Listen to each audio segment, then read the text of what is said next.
everybody, and welcome back to the Problem with Authority podcast. I'm your host, Kirsten Kelly, and today I have a special guest, Catherine. Welcome, Catherine. I'm so happy to have you. And she is going to be talking to us all about burnout and self-care and just the structure of work and social work and how we can change things and move forward. So I want Catherine to introduce herself. Tell us a little bit about her background because she has some awesome things going on. She's another social worker on Instagram. She has a podcast. So let us all know about that, and then we'll jump into it.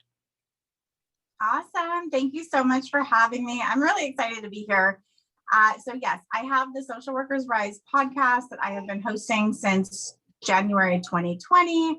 And my background is in medical social work. So I worked for 4 years in hospice, did a year and a half in palliative care, and I'm about to start doing hospital social work.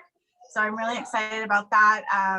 I just love everything medical social work, everything involving like elderly, I'm there for it. And also anything involving stress reduction, being calm, having fun, self-care.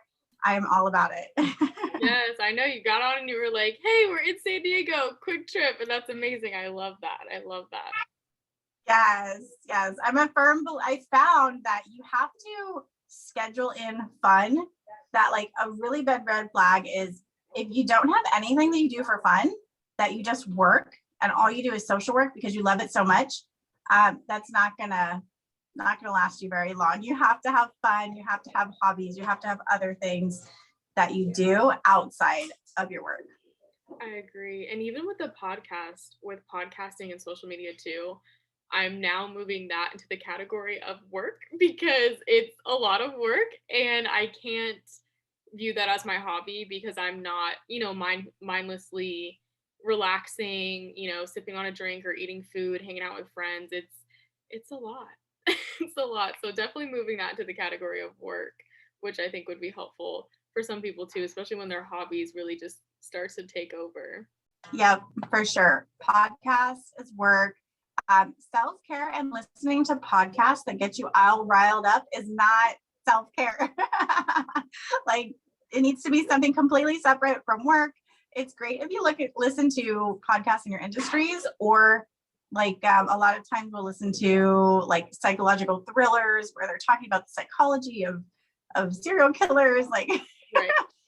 It's interesting, but that's probably not going to relax your mind. And it's to help you like unwind from all of the trauma and the stories and the pain that you held at work. And then you come home and you listen to something more traumatic, it could be traumatic too, on your way home. So just be cognizant of that too. I agree. And like scheduling in, like, because the books that we have to read too, I know a lot of in social work, it's that continuing education, which tends to happen after you've worked for 9 hours or 12 hours a day. So making sure that you can squeeze in time for that during the day instead of on the weekend or at night, because sometimes I will be sitting there and I'm like, wow, I've read a lot of terrible things today. I've talked to people about a lot of traumatic things. It's time for a break.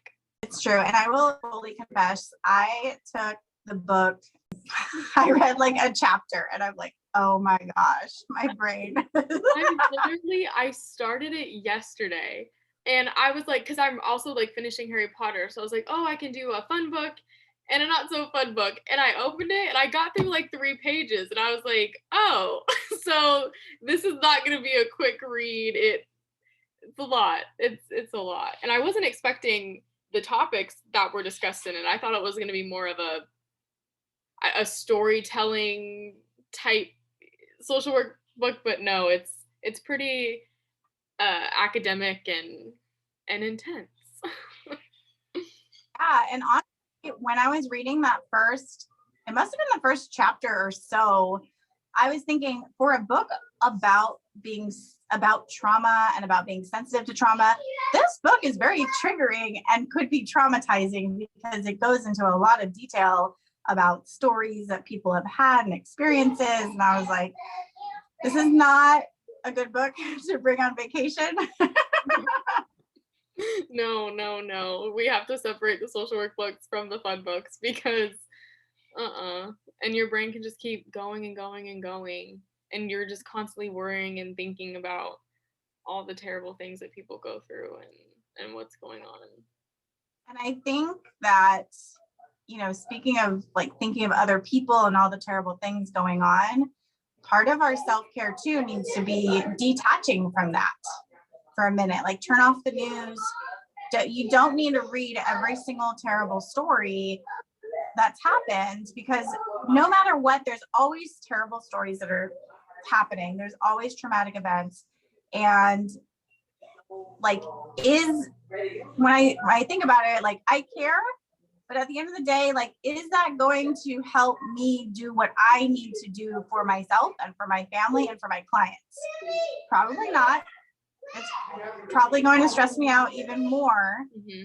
So with all of the recent events going on, I feel empathy for them, but I can't let myself get sucked into the story anymore, because I just don't have, it's like part of my boundary. I just don't have the energy to give at that moment.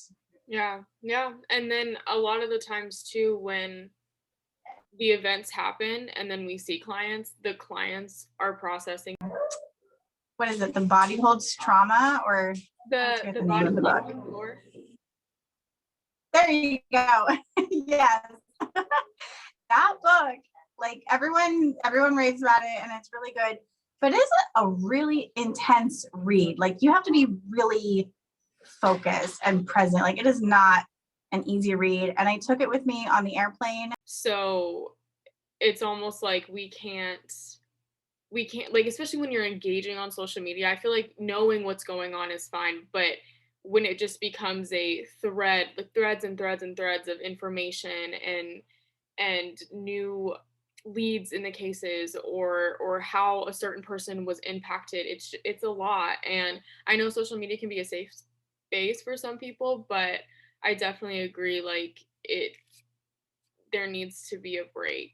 And I know with NASW New Jersey, they do a lot of town halls, which are really great surrounding these topics. And I'm so thankful that they record them, because they're at 6, like on Thursday. And I'm like, ugh. Like, after the whole week of like processing what went on in the news with my kids, and then going at 6 p.m. at night and listening to that,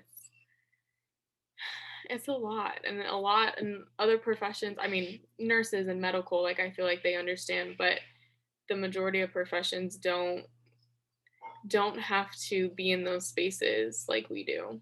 Yeah, which I think is the beauty of social workers, is that we run into those dark places that the rest of society runs away from and likes to avoid and pretend that they don't exist.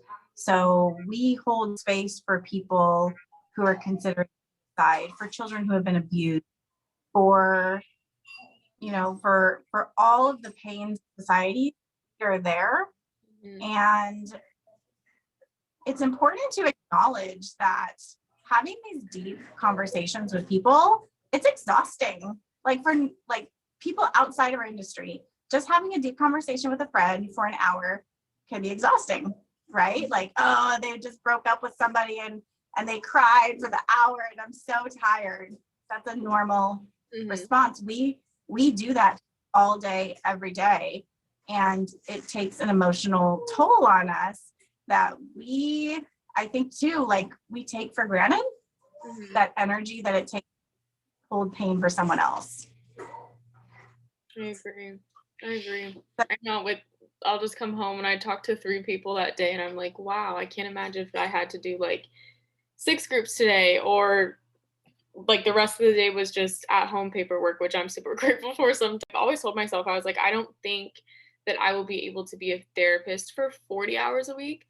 I don't think that can be my sole role in a position, because I get exhausted just from, a few group sessions or something like that. I don't know how people do back-to-back sessions from 8 a.m. to like 7 p.m. And that's why we have such a high rate of burnout, because it's not normal for us as humans to hold that much pain. And that's part of the conversations that need to change too, is what's a realistic, sustainable number of clients that we can see. which I'd like to see more studies being done on this. How effective can a therapist be seeing 3 people versus seeing 8 people in a day for a week straight, right? Like, how effective are we at 8 people? Because I've done it, and I can tell you, by the last day, those last 4 clients, oh my gosh, I feel so, it's like I'm not fully there. All of my energy, all of my brain power is not fully there with them, and it's a disservice to them. But you're expected to do it as if you're a machine, and you can perform at the same caliber that you can at 8 a.m. and at 4 p.m. And it's just not realistic. It's not sustainable, which I think is another way they try to like make you feel bad and blame you for not doing enough self-care because you can't keep up with the amount of energy it takes to hold space for that much pain of other people, and it's not realistic. So when I remember thinking, I was like, maybe I'm not meant to be a social worker because I can't do this. And then I reframed him like, this is why the system is broken, because people can't do this. Like, it's just not realistic. And it's the same thing for, like, if we look at any other industry, right? If you have a machine, you are going to take that machine, and give it all the love and care that it needs so that it performs at top performance. We don't do that for our employees, right? Mm. We don't do that for our mental health professionals. And I think that's another thing that needs to change too. Yeah, I agree. And I think for so long, social workers or just mental health professionals in general, like, it's a woman-dominated profession, so we're still making strides in believing that women should have equal pay, that they shouldn't be treated as just emotional support people that are supposed to, like you're saying, hold space for people at all hours of the day, that what we do is equally as important as an engineer that's working on a really important new idea, a doctor that's working with somebody in surgery. Like, we all are moving parts in something that can be really good. And I think a lot of the time our job is like, oh, it's easy, or people just really underestimate what we do, and really what the average person goes through on a day-to-day basis before they even get to our office. So just surrounding why, or knowing why it is we're in this position that we are in with the profession, and what, like you're saying, research, how effective are we actually if we're working too much or seeing too many clients, and also how did we get here?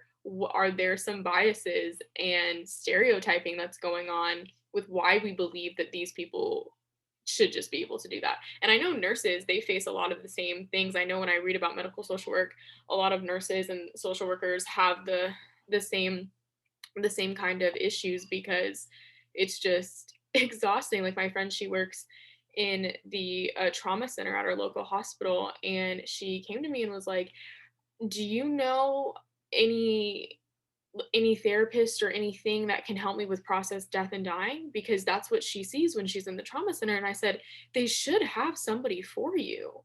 And she's like, I don't think so. And it's like, what? Like, how do people expect fellow humans to witness something like that, and or even be a part of trying to save somebody, and then they die, and just, oh, you have to work another shift?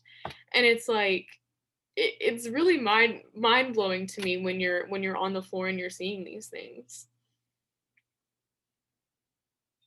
Yeah, and that's part of the need for having a trauma-informed system, a trauma-informed workplace.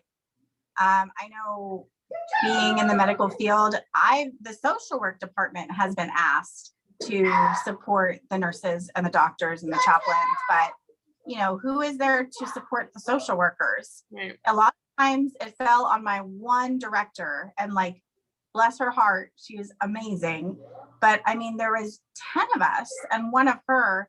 So I can't even imagine the amount of pressure that she felt, because then there was no one for her unless she paid, for outside therapy or paid for outside consultation. Isn't that crazy that we have to pay for therapy? I find that a little wild. I mean, therapy is not accessible at all, really, for anybody, but I think it's really interesting that we don't even get a discount or anything. Like, I don't know, that's weird to me. It should be integrated in our work. Like the employers, again, should be offering that as a service. Kristen, maybe you and I should start. I agree. I'm like, it makes sense and it would be so helpful. And also, like, when you're talking with people who run businesses, you have to speak in their language, right? So their language is productivity, their language is how am I going to get the most out of these people for the less money, which is terrible language and that needs to change. But it's like if we had a work environment that was sustainable and everybody loved coming to and your needs were met, stuff would get done and the quality of it would be a lot better. And not always does that mean that we need to be pushing out, everybody needs to have a 40 client caseload. They need to be, terminating 20 of those every this many months.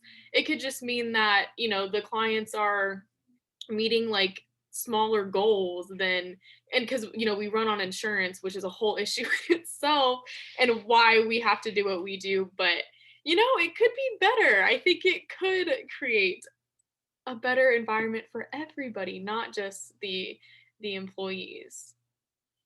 Yes, definitely. There is a lot of work to be done, but having conversations like these definitely, starts it, brings up the awareness, and it all starts from here to make change.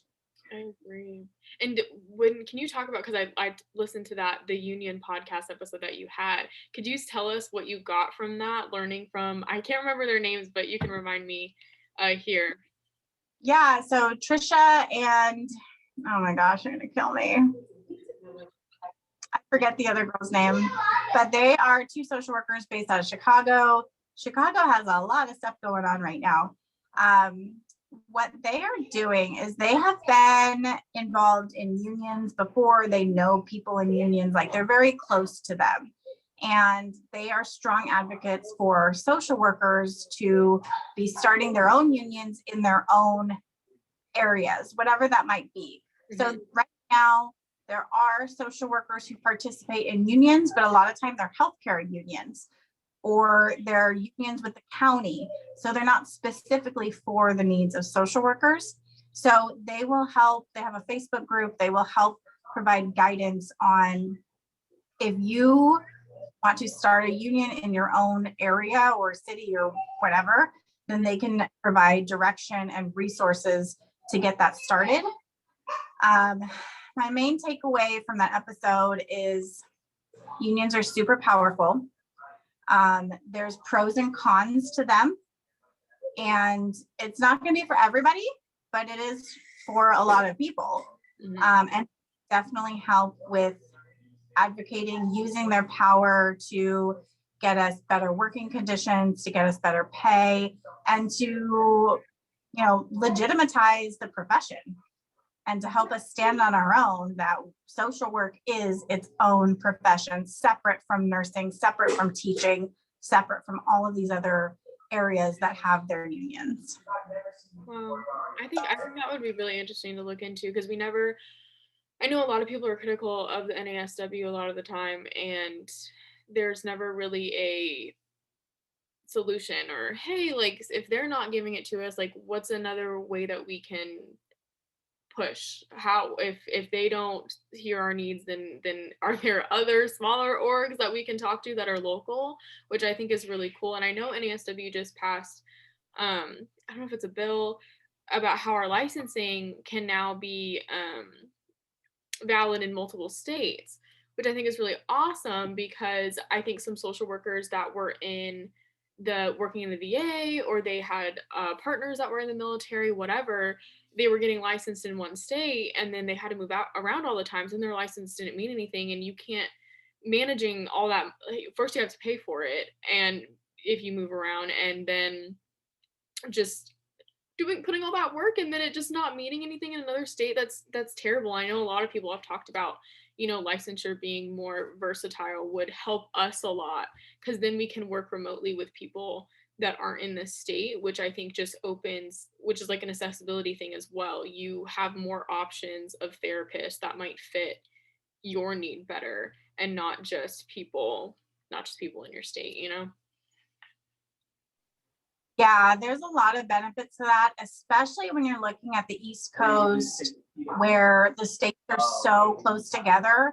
Like if you're like, you're licensed in your state, right? But if your client goes to work and they happen to cross state lines, you can't provide therapy if they're at work because of the client's location. Mm-hmm. So it causes a lot of issues. And about the NISW, they're a very, very big, very well-established organization, but they are not created to be a union.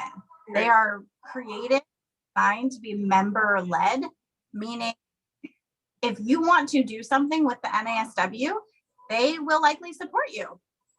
They will help you, but it's membership led, meaning that the members need to take the lead and do it.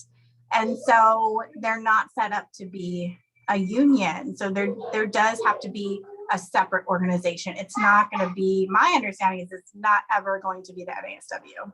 Right. And nobody ever talks about that. They just yell at them. And then I'm like, well, then who are little social workers supposed to look to? Like, I know we have supervisors, but like as a whole, when we're talking about big change and macro change, and they tell us to advocate for others all the time, but we have the skills to advocate for ourselves. And it's like, where do we do that so we don't have to feel these effects of burnout and expect from the second you leave the classroom, what they tell you. You're not going to get paid, you're going to be overworked, all the terrible things that they say that need to stop being said. I can't believe professors even to this day still say those things, especially when they work at Florida State and they're on faculty, so they make like pretty good money. It's not, so I just don't understand why that narrative is still pushed. But I think that social work is moving in a better direction, and I'm really excited to be a part of that now and see where it is in like 10 or 20 years. Yeah, for sure. I mean, even in the past year since I started the Social Workers Rise podcast, my mission was to start changing the narrative, to connect social workers and to just elevate our voices. And other people, I'm seeing the shift. Seeing the change in the narrative that, like you said, we need to stop saying that we're going to be underpaid. We need to stop settling for being underpaid. Mm-hmm. We need to have those strong boundaries and value ourselves, that we bring a really extraordinary skill set to a workplace, and to honor that, like, we deserve to be paid, and we don't, like, burnout should not be the standard, that we should be taking care of ourselves. And I'm definitely seeing that conversation shift. So I'm really excited also, like you, to be part of this, because maybe it'll take the universities and other people 5 to 10 years, but with the amount of power that social media has, I think it'll be done. There'll be a tremendous amount of change just in the next, 2 or 3 years.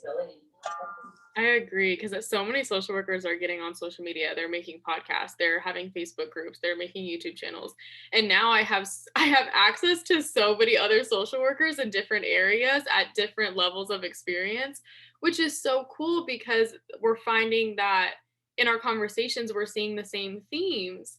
And a lot of universities, I don't think, are there yet, but I also don't think that they know who's coming out of their cohorts right now, and the type of moves that we're trying to make, and how we're utilizing social media in a way to help connect us all more and help get our profession out there. Because even with the social hour, I get DMs from people that are not social workers, and they're like, oh, I learned so much. And I was like, yes, that's great, because we are here and we can do so many different things, and we're not just people that work in CPS and remove children from homes. Like, it's not all that we do. Like, our skills are so transferable. And I know so many people, like, if you're on like Reddit posts or Facebook posts, they'll be like, I did social work for my BSW, but then I moved into engineering, and so many of my people skills help me so much, like, translate. So it's really cool. Like, even if the profession, to have a deep dive into it, is not great,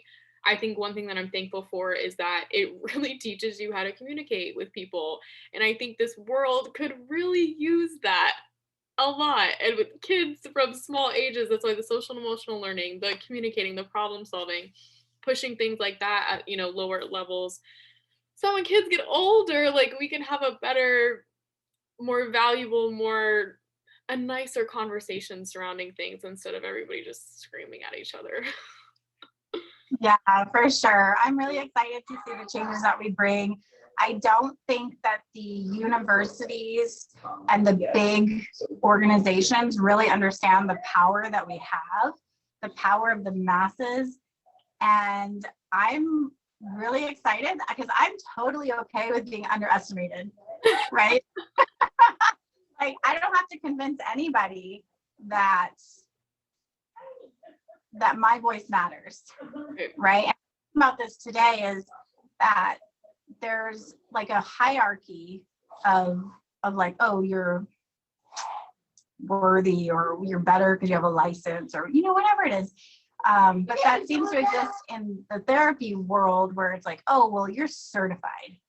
And if you're not certified, then I don't even know why you're at this table. But just knowing that you're never going to be fully ready to be at that table until you get yourself at that table. Right. So just to keep advocating for yourself. And I hope, if you're listening right now, just know, like, keep going, like whatever it is, keep going, because that dream, that vision that you have, it matters and that's yours and no one else has to agree with it, but just keep going.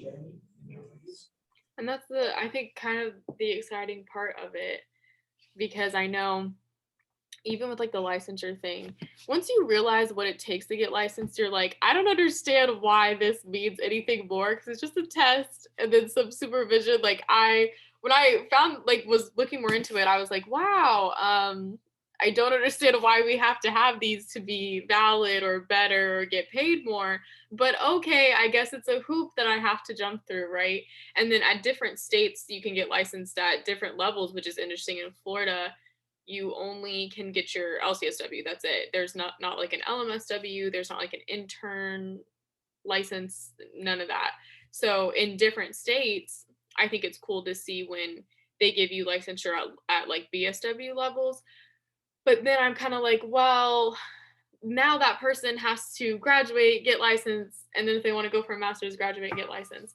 So it's just really hoops that we have to jump through. It doesn't really mean that you're any better or worse than anybody else. And that's one thing one of my professors told me. They were like, don't let other people in the field intimidate you because you just graduated. They were like, you could know or do things just as good as they do because you're fresh. Like, you have this new perspective. Like, we're also being taught a little bit differently, and we're learning how to make sure that our clients are actually at the front, and we're recognizing, racism, we're recognizing prejudice and misogyny, like all those things that I think in our classes, they were still ignored, even though social work is progressive. It wasn't as progressive as they like to pretend that they were. So really just coming out with a new wave and a new energy to make change and actually identify problems and how we can just work together and provide solutions. So I think, yeah, don't let don't let somebody tell you that you're not ready to be at that table, because we need it. We need people, we need connection, we need others to move forward. That's the great thing about being human, but a lot of people see it as a downfall, which is not fun. Yeah, I agree. And if there's no one that looks like you at that table, that means you need to be there even more. Yeah. So thank you, Kristen. Was there any other questions that we didn't cover today? No. I guess one more question would be, what are some ways, because I know burnout, you talk about burnout a lot. What's your biggest advice, I think, for that? Because I know we talked about self-advocacy, making sure that you are not confusing work and home and putting yourself first. So it's not just self-care, and also we know that system changes need to happen. But what's something, I guess, more on different levels that we can do? Yeah, so that's a good question. I've done a 90-minute masterclass on this, 12 ways to manage stress, which I might rename that into 12 ways to get calm. I'm not sure, but I think the main takeaway is just to be aware of yourself. So mindfulness, right? Just be aware of how you're feeling, acknowledge like, okay, this is how I'm feeling. And this is the way that I'm going to get myself out of it. And this is the way I'm going to cope with it. And then find like really strong coping techniques, things that actually reduce your stress, to deal with those. So because we're in a marathon, right? This is not a sprint. We're in a marathon. There are always going to be people who need your help. So that work can wait. Chances are it can wait till Monday, right? So just put the phone down. It can wait till Monday. And just know that like you're not going to save the world today. Right. Maybe like progressively, but you need to have those boundaries in place. And a lot of employers will ask you about that too. How do you self-care? How do you keep those boundaries in place? Because they want to know that you're going to be there for a long time too. So that would be like the main thing, is just to be aware of how you're feeling, acknowledge it, and then, you know, if you need to do something about it, do something, or be still, like don't do anything. That could be doing something too. I agree with that. I agree with that one. All right. Well, thank you so much, Catherine. I know we're talking about all this self-care and you need to go do that with your family on your little trip. So have so much fun. Relax. Well, I'm excited that I was able to talk with you. I was like, I'm not missing this meeting with Kristen. I know it's been crazy. Like so many other people and I have had to reschedule things because it's like this time. It's this April and May where people are like coming off of projects, but then getting put on new ones right away. So, but I'm so thankful that you came on and kept the appointment. So thank you. Yeah, thank you so much. I'll see you around. All right. Bye. Bye.